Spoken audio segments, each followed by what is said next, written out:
Excel Techno School, Guruvayanakere, Venur. Admission open now. IT ವಿಚಾರಣೆಗೆ ಹೆದರಿ ರಾಯ್ ಆತ್ಮಹತ್ಯೆ ಮಾಡಿಕೊಂಡಿಲ್ಲ. 2 ಟ್ರಾನ್ಸಾಕ್ಷನ್ ಸಂಬಂಧ ಮಾಹಿತಿ ಕೇಳಿದ್ರು ಅಧಿಕಾರಿಗಳು. ಐಟಿ ಅಧಿಕಾರಿಗಳು 2 ಬ್ಯಾಂಕ್ ವ್ಯವಹಾರದ ಬಗ್ಗೆ ಮಾಹಿತಿಯನ್ನ ಕೇಳಿದ್ರು. ರಾಯ್ ಅವರ ಉದ್ಯಮ ವ್ಯವಹಾರಕ್ಕೆ ಸಂಬಂಧಿಸಿದಂತಹ ಮಾಹಿತಿಯನ್ನ ಅವರು ಕೇಳಿದ್ರು. ರಾಜಕಾರಣಿ ಜೊತೆಗಿನ ವ್ಯವಹಾರದ ಬಗ್ಗೆ ಮಾಹಿತಿಯನ್ನ ಐಟಿ ಅಧಿಕಾರಿಗಳು ಕೇಳಿದ್ರು. ರಾಜಕಾರಣಿಯ ಜೊತೆ ಜಾಯಿಂಟ್ ಡೆವಲಪ್ಮೆಂಟ್ ಬಗ್ಗೆ ಐಟಿ ಅಧಿಕಾರಿಗಳು ಇನ್ಫಾರ್ಮೇಷನ್ ಕೊಡಿ ಅಂತ ಕೇಳಿದ್ರಂತೆ. ಈ ಹಿಂದೆ ಹಲವು ಐಟಿ ವಿಚಾರಣೆಯನ್ನ ಕೂಡ ಸಿಜೆ ರಾಯ್ ಅವರು ಎದುರಿಸಿದ್ರು. ಹಾಗಾಗಿ ಐಟಿ ವಿಚಾರಣೆ ರಾಯ್ ಅವರಿಗೆ ಹೊಸದೇನೂ ಅಲ್ಲ. ವಿಚಾರಣೆಗೆ ಹೆದರಿ ಆತ್ಮಹತ್ಯೆ ಮಾಡಿಕೊಂಡಿಲ್ಲ ಅನ್ನೋದು ಸದ್ಯಕ್ಕೆ ಕನ್ಫರ್ಮ್ ಆಗ್ತಾ ಇದೆ.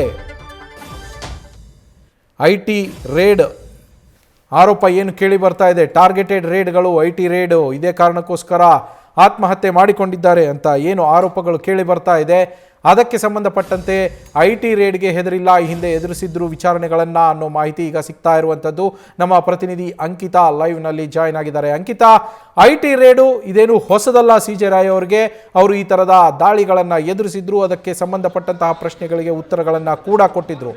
ಈಗ ಐಟಿ ಅಧಿಕಾರಿಗಳ ಮೇಲೆ ಇಷ್ಟು ಹೊತ್ತು ಏನು ಅನುಮಾನ ಇತ್ತು, ಅದೇ ಕಾರಣಕ್ಕೋಸ್ಕರ ಇವರು ಸೂಸೈಡ್ ಮಾಡ್ಕೊಂಡಿಲ್ಲ ಅನ್ನೋದು ಈಗ ಕನ್ಫರ್ಮ್ ಆಗ್ತಾ ಇದೆ. ಹಾಗಿದ್ರೆ ಪೊಲೀಸರ ತನಿಖೆ ಯಾವ ನಿಟ್ಟಿನಲ್ಲಿ ಸಾಗತ್ತೆ ಈಗ ಮತ್ತೆ?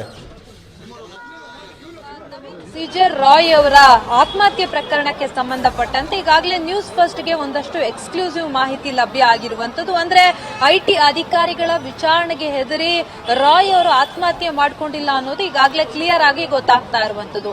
ಐಟಿ ಅಧಿಕಾರಿಗಳು ಈ ಹಿಂದೆ ಕೂಡ ಸಾಕಷ್ಟು ಬಾರಿ ರಾಯ್ ಅವರಿಗೆ ನೋಟಿಸ್ ಅನ್ನ ಕೊಟ್ಟಿದ್ರು, ವಿಚಾರಣೆಯನ್ನ ಕೂಡ ಮಾಡಿದ್ರು. ನಿನ್ನೆ ಕೂಡ ಬಂದಂತಹ ಸಂದರ್ಭದಲ್ಲಿ ಯಾವುದೆಲ್ಲ ಅನುಮಾನ ಬಂತು ಆ ವಿಚಾರಕ್ಕೆ ಸಂಬಂಧಪಟ್ಟಂತೆ ಐಟಿ ಅಧಿಕಾರಿಗಳು ಮಾಹಿತಿಯನ್ನ ಪಡೆದಿದ್ದಾರೆ.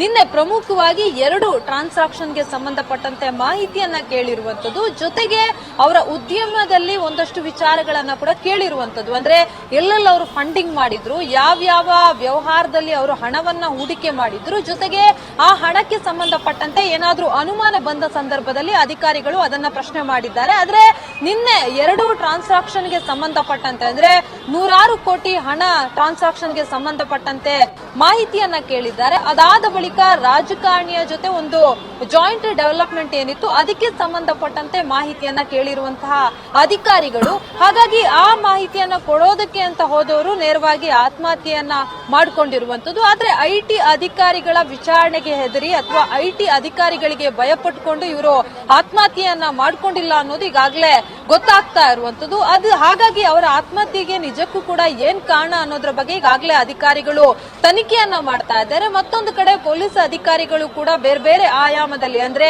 ಏನಾಯ್ತು ಆಕ್ಚುಲಿ ಅವ್ರು ಬಂದಂತಹ ಸಂದರ್ಭದಲ್ಲಿ ಅನ್ನೋದ್ರ ಬಗ್ಗೆಯೂ ಕೂಡ ಮಾಹಿತಿಯನ್ನ ಪಡ್ಕೊಳ್ತಾ ಇದ್ದಾರೆ.